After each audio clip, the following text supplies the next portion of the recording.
लोगों की सोच की वजह से हमारे घर की स्थिति खराब हो गई। मेरा नाम राखी है। आज मैं आपको अपनी कहानी सुनाने वाली हूँ। मेरे पति राजेश ने अपनी ज़िंदगी में बहुत मेहनत की। वो ज़्यादा पढ़े लिखे नहीं थे, इसलिए हमेशा से मेहनत और मजदूरी का काम ही उन्हें मिला और घर चलाने के लिए उन्होंने यही किया। हमारे 2 बच्चे हैं। बेटा 10 साल का है और मेरी बड़ी बेटी 16 साल की है। अभी तक मेरे पति ने जैसे तैसे अपना घर चलाया। इस उम्र में भी आज भी हम वही हैं। अगर काम नहीं करेंगे तो खाने को नहीं मिलेगा, घर नहीं चल पाएगा, बेटा और बेटी की पढ़ाई पूरी नहीं हो सकेगी। मेरे पति की अब ऐसी स्थिति नहीं थी कि वो मेहनत और मजदूरी कर सके। उनसे अब यह काम नहीं होता था। अब हम क्या करेंगे, कैसे अपनी ज़िंदगी को आगे बढ़ाएंगे, कैसे कमाएं, मुझे और मेरे पति को यह चिंता खाए रहती थी। नौकरी नहीं है तो अब क्या। फिर मुझे एक दिन बैठे बैठे ख्याल आया कि क्यों ना हम एक छोटा सा ढाबा खोल लें शहर के बाहर, जहाँ से वाहन और गाड़ियाँ आती जाती हैं। वहाँ टीन का छोटा सा छपरा बनाकर चाय और खाने का एक छोटा सा ढाबा खोल सकते हैं। मैंने अपने पति से यह कहा। उन्होंने कहा कि दुकान खोलने के लिए पैसे, मैंने कहा 3 का छपरा लगाना है, बस उसके लिए पैसे लगेंगे, बाकी सारा खाना बनाने का सामान हम घर से ले सकते हैं। थोड़े पैसे मैंने अपने परिचित से मांगे ताकि हम अपना छोटा सा ढाबा शुरू कर सके। उनके मन में अभी भी संकोच था। वो बार बार मना कर रहे थे, लेकिन मैंने कहा हम एक बार कोशिश करते हैं और ज़्यादा कुछ नहीं लगेगा। कुछ दिनों तक मनाने के बाद वो मान गए और हमने एक छोटा सा ढाबा शुरू कर दिया। पहले दिन में और मेरे पति वहाँ अपने दिन ढाबे पर बैठे थे, लेकिन कुछ खास लोग नहीं आए। ढाबा छोटा और ऊपर से सभी खाने वाले पहले ही अपने ढाबे फिक्स किए होते हैं कि उन्हें कहाँ खाना और कहाँ खाना है।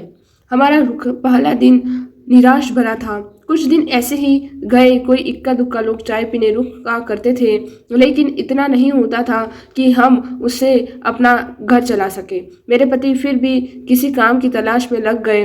उन्होंने एक काम मिला और पैसे कम थे लेकिन कम मजदूरी थी। उन्होंने वो कर लिया, लेकिन मेरे ढाबे पर जाना नहीं छोड़ा। अब मैं अपने बेटे और बेटी के साथ वहाँ जाने लगी। हमने हिम्मत नहीं हारी और धीरे धीरे कुछ लोग हमारे यहाँ आने लगे। 1 महीने में ग्राहक और भी ज़्यादा आने लगे। कोशिश करते करते अब हमारे यहाँ रुकने लगे थे। उन्हें घर जैसा खाना मिल रहा था, इसीलिए हमारा छोटा सा ढाबा चल निकला। मेरे पति जितना कमाते थे उससे ज़्यादा अब ढाबे से कमाई होती लगी। देखते ही देखते हमने छोटा सा ढाबा खोल था। उससे हमारी आर्थिक स्थिति में बहुत सुधार हो गया। जो कर्जा लिया था वो भी उतर गया। हम एक नई उम्मीद मिल गई। कुछ अच्छा चल रहा था। ढाबे को खोले 6 महीने हो गए थे। हमारे चेहरे पर रंगत आ गई थी, लेकिन फिर ऐसा कुछ हुआ जिसके बारे में मैंने सोचा भी नहीं था। एक दिन घर से जब हम लोग ढाबे के लिए जा रहे थे, तब मेरे पति कहते हैं ढाबा आज से बंद, कोई भी अब वहाँ नहीं जाएगा। यह कहते वक्त वो बड़े ही गुस्से में थे। ऐसा गुस्सा मैंने उनके चेहरे पर आज तक नहीं देखा। मैंने बोला क्या हुआ, क्या बोल रहे हैं, इतना अच्छा हमारा ढाबा चल रहा है, आपको क्या हो गया आज। वो बोले मैंने कहा ना कोई भी अब वहाँ नहीं जाएगा, ना तू ना तेरी बेटी। मैंने बोला आप शांत हो जाइए, आपकी तबीयत ठीक नहीं है, आप आराम करें, हम लोग इस बारे में बात करते हैं।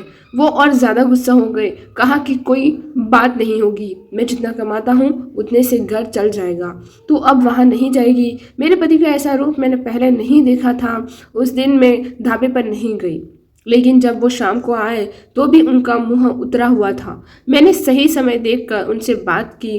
पूछा क्या हुआ, आपको ऐसा क्यों बोल रहे हैं। वो बोले कि मेरा मुंह मत खुलवा, मैं सब जानता हूँ कि तू क्या कर रही है। मैं तेरे साथ इतने दिन तक वहाँ रहा, तब वहाँ कोई नहीं आता था और मेरे जाते ही ढाबा चलने लगा। आखिर ऐसा भी क्या हो गया।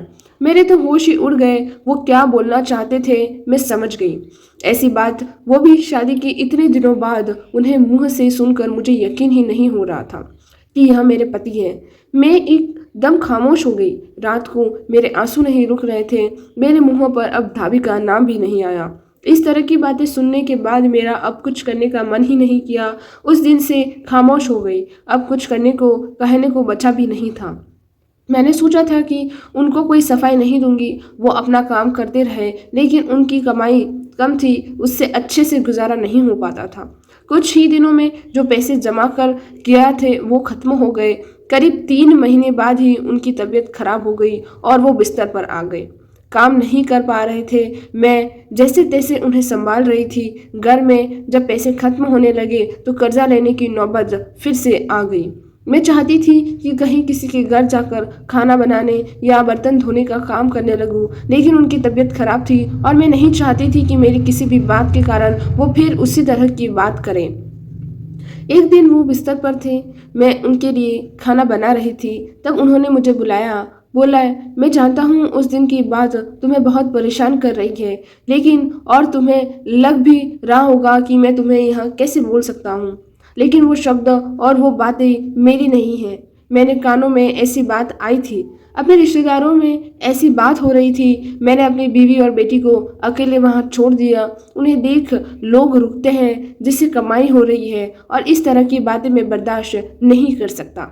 2 रोटी कम खा लेंगे, लेकिन यह सब नहीं सुनना था। समाज और यहाँ के लोग, खासकर अपने परिचित और रिश्तेदार, आपको आगे बढ़ता देख बहुत कुछ कहने लगे हैं, लेकिन लोग इस हद तक गिरते हैं मुझे इसका पता नहीं था, और मेरे पति भी उनकी बातों में आ गए। उस समय मैं भी होती उनकी जगह तो शायद यही करती, मुझे भी उतना ही बुरा लगता। वही फैसला लेते तो उन्होंने लिया। मैं उन्हें कहा कि कहाँ है वो शुभचिंतक जो अब आपकी मदद करने नहीं आएंगे। जाइए, आप उनसे पूछ लीजिए। हमारे घर में खाने को नहीं है, आपकी तबीयत खराब है। आप बताइए कौन आया अब हमारी मदद करने। दुनिया किसी को खुश नहीं देख सकती, और अगर कोई मेहनत करके आगे बढ़ता है तो सारे प्रयास करके उसे पीछे धकेलने की कोशिश करते हैं, और आप उनकी बातों में आ गए। वो लोग सफल हो गए। आपको बात बनाना है। अब अगर हम भूख से मर जाएंगे तो भी उन्हें बातें मिल जाएंगी। वो लोग कुछ समय तक बोलते, अगर हमें कोई फर्क नहीं पड़ता तो वो थक कर हार मान लेते। वो पीठ पीछे ही इतना इस तरह की बकवास कर सकते हैं, सामने आने की तो उनमें हिम्मत भी नहीं है। उस दिन मेरे पति की आंखें खुल गई। उन्होंने कहा कि तुम सच बोल रही हो। मैं पागल था, लोगों को सफाई देने और उनके आगे अच्छा बनने में अपना नुकसान करा दिया।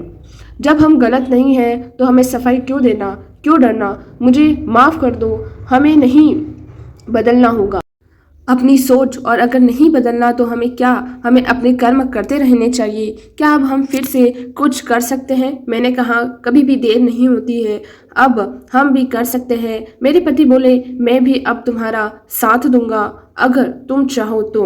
मैंने हाँ कहा और फिर एक बार कोशिश की। थोड़ी मुश्किल हुई, लेकिन धीरे धीरे गाड़ी फिर पटरी पर आने लगी। दोस्तों, आपको कहानी कैसे लगी ये आप ज़रूर बताइए, और साथ ही में एक लाइक शेयर सब्सक्राइब ज़रूर करिए। और